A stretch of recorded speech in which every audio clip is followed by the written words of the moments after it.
Haunted बस। रात के करीब 11 बज रहे थे। सड़क पर इक्का दुक्का गाड़ियां चल रही थी। अपनी नाइट शिफ्ट खत्म करके शीला और निकिता बस स्टॉप पर खड़ी थी। आज तो हमें बहुत देर हो गई। पता नहीं घर जाने के लिए हमें कोई साधन मिलेगा भी या नहीं। अगर कोई साधन नहीं मिला तो कहीं रात इसी बस स्टॉप पर बितानी पड़े। अपनी काली जुबान बनकर जब देखो तब उल्टी बातें ही करती है। अरे कुछ देर रुक जाना, कुछ ना कुछ मिल ही जाएगा। लेकिन काफी देर तक इंतजार करने के बाद भी उन्हें कोई बस नहीं मिलती। धीरे धीरे समय के साथ साथ सड़क पर चलने वाली गाड़ियों का दिखना भी बंद हो जाता है। अरे ये देख, अब तो सड़क पर एक भी गाड़ी नहीं दिख रही। दूर दूर तक गाड़ी और किसी इंसान का नामो निशान नहीं है। एक काम करते हैं, वापस अपने ऑफिस चलते हैं। हम दोनों आज रात वहीं गुजार लेंगे। देख, तुझे अच्छी तरह पता है 10 बजे के बाद चौकीदार ऑफिस के मेन गेट पर ताला लगाकर अपने घर चला जाता है। ऑफिस जाने का कोई फायदा नहीं है। इस सुनसान सड़क को देख मुझे बहुत घबराहट हो रही है। एक काम करना, उसी चौकीदार के घर चलते हैं। वो भी तो परिवार वाला है। हम बेफिक्र होकर आज रात उसके घर पर रुक सकते हैं। अरे पागल, चौकीदार 10 बाई 10 की खुली में रहता है। उसके 4 बच्चे हैं। मतलब वो हमें अपने घर में कौन सी जगह देगा। अब तो ना ये बेकार की बातें बंद कर और चुपचाप खड़ी रहे। शायद कोई लिफ्ट मिल जाए। फिर काफी देर इंतजार करने के बाद आखिरकार एक नीले रंग की बस उनके सामने आकर रुकती है। बस का दरवाजा खोल कंडक्टर उन दोनों से कहता है, कहिए कहाँ जाना है आप दोनों को? देखिए मेरी पूरी बस खाली पड़ी है। मैं आप दोनों को आपके ठिकाने पर छोड़ दूंगा। इतना कहकर कंडक्टर मुंह में भरे पान की पिचकारी सड़क पर दे मारता है। निकिता, लोगों का कहना है कि कुछ महीने पहले इसी तरह अंधेरी रात में एक नीली बस के अंदर कुछ बदमाशों ने एक जवान लड़की की हत्या कर दी थी। इस बस का रंग भी नीला है। कहीं ये बस तो नहीं? कंडक्टर शीला की बात सुन लेता है और मुस्कुराते हुए कहता है, देखिए मैम साहब, उस घटना के बारे में मैंने भी सुना है। माना कि उस बस का रंग और मेरी बस का रंग एक है, लेकिन दुनिया में नीले रंग की एक ही बस तो नहीं है ना। ये तो सिर्फ एक इत्तेफाक है। देखिए हमारी बस में एक मेम साहब पहले से ही बैठी हैं। चाहे तो आप देख लीजिए। निकिता गर्दन उठाकर देखती है तो बस के पीछे वाले हिस्से में एक लड़की कंबल ओढ़े बैठी हुई थी। सही तो बोल रहे हैं भैया, बस में पहले से एक लड़की बैठी है। चलो हम भी बैठ जाते हैं, वैसे भी बहुत देर हो गई है। अरे ठहर जाना निकिता, मुझे डर लग रहा है। अरे तुझे इतना ही डर लग रहा है तो तू यहीं खड़ी रह, मैं तो चली। अरे तुम मुझे छोड़कर कहाँ जा रही है? मैं भी चलती हूँ। दोनों बस में जाकर बैठ जाती हैं। देखते ही देखते ड्राइवर बस को तेज रफ्तार में चलाना शुरू कर देता है। तभी शीला की नजर पीछे वाली सीट पर अकेली बैठी लड़की पर पड़ती है। उस लड़की की लाल आंखें और उसका आधा जला हुआ चेहरा देखकर शीला घबरा जाती है। सुन निकिता, हमारे पीछे जो लड़की बैठी है ना, उसकी आंखें एकदम खून की तरह लाल और चेहरा किसी चुड़ैल की तरह डरावना दिख रहा है।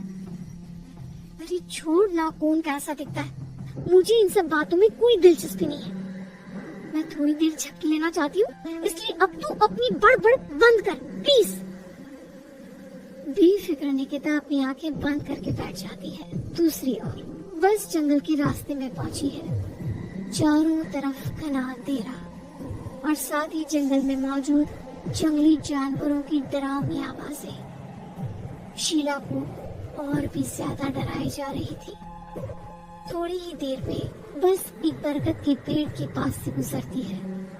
तभी अचानक बरगद की डाल पर बैठी एक बिल्ली कूदकर खिड़की के रास्ते शीला की कूद में आ जाती है।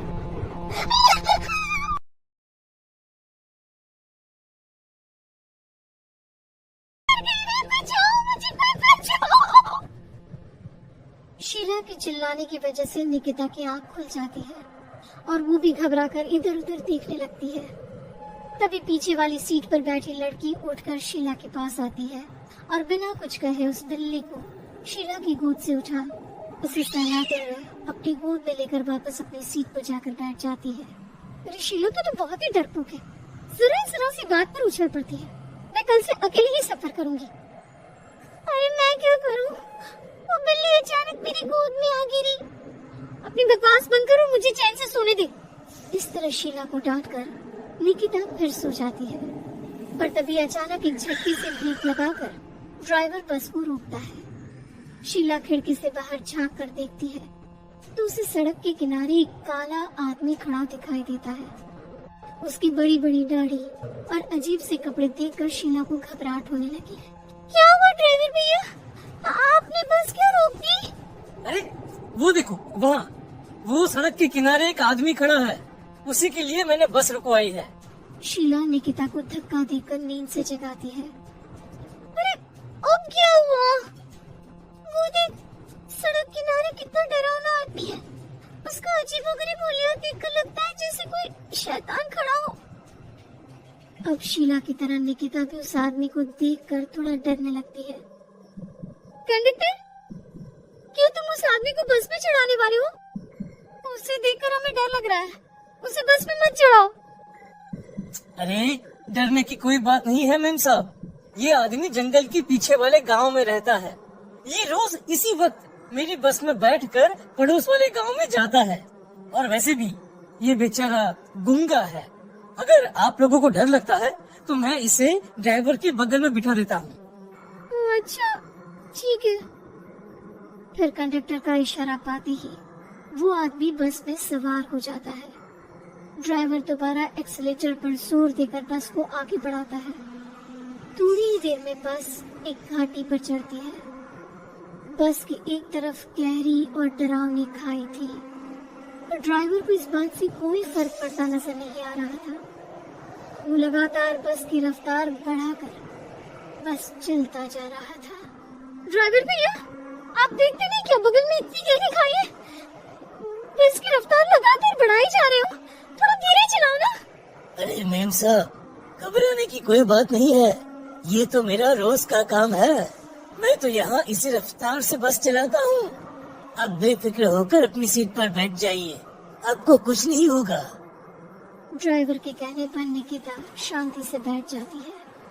कुछ दूर चलने पर अचानक ड्राइवर बस को सड़क के किनारे रोक देता है। शीला एक बार फिर खिड़की के बाहर झांक कर देखती है, लेकिन इस बार उसे कहीं कोई दिखाई नहीं देता। अरे अब क्या हुआ? तुमने बस क्यों रोक दी? यहाँ तो दूर दूर तक कोई भी नहीं दिखाई दे रहा। ड्राइवर उसकी बात का कोई जवाब नहीं देता, पर कंडक्टर बोल पड़ता है। ये हमारी फेवरेट जगह है, हम अपने सारे अच्छे काम यहीं पर करते हैं। अब हमारा प्रोग्राम खत्म होने के बाद ही बस यहाँ से आगे बढ़ेगी। इतना कहते ही कंडक्टर सीट के नीचे रखी एक शराब की बोतल निकालता है। अरे ये सब क्या है?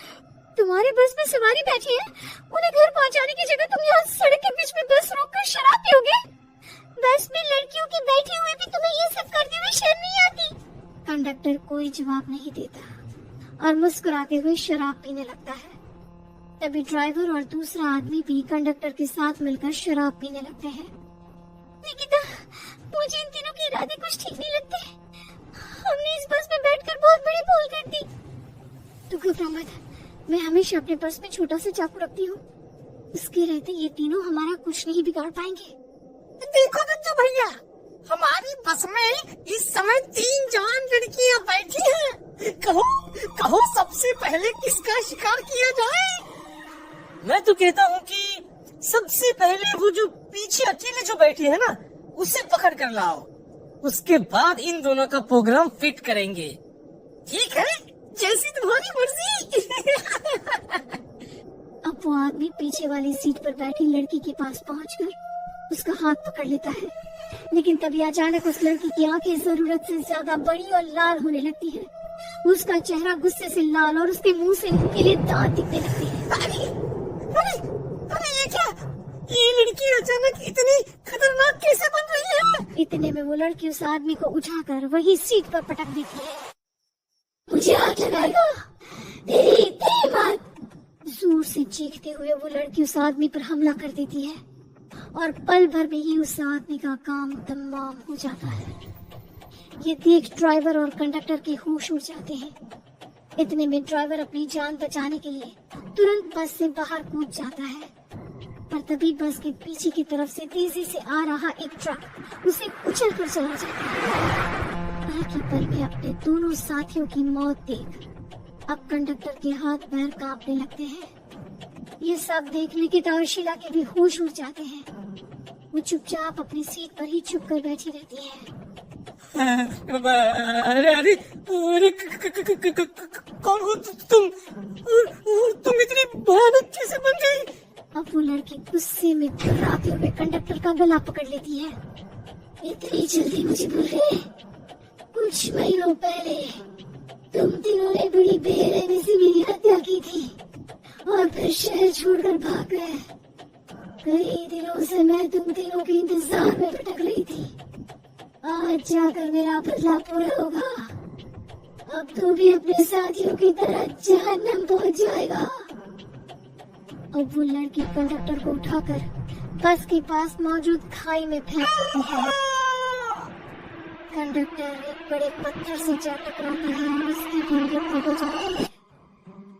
दूसरी तरफ ये सारा नजारा देख शीला और निकिता बेहोश हो जाती है। अगली सुबह जब उन दोनों को होश आता है तो वो अपने आप को एक सरकारी अस्पताल में पाती है।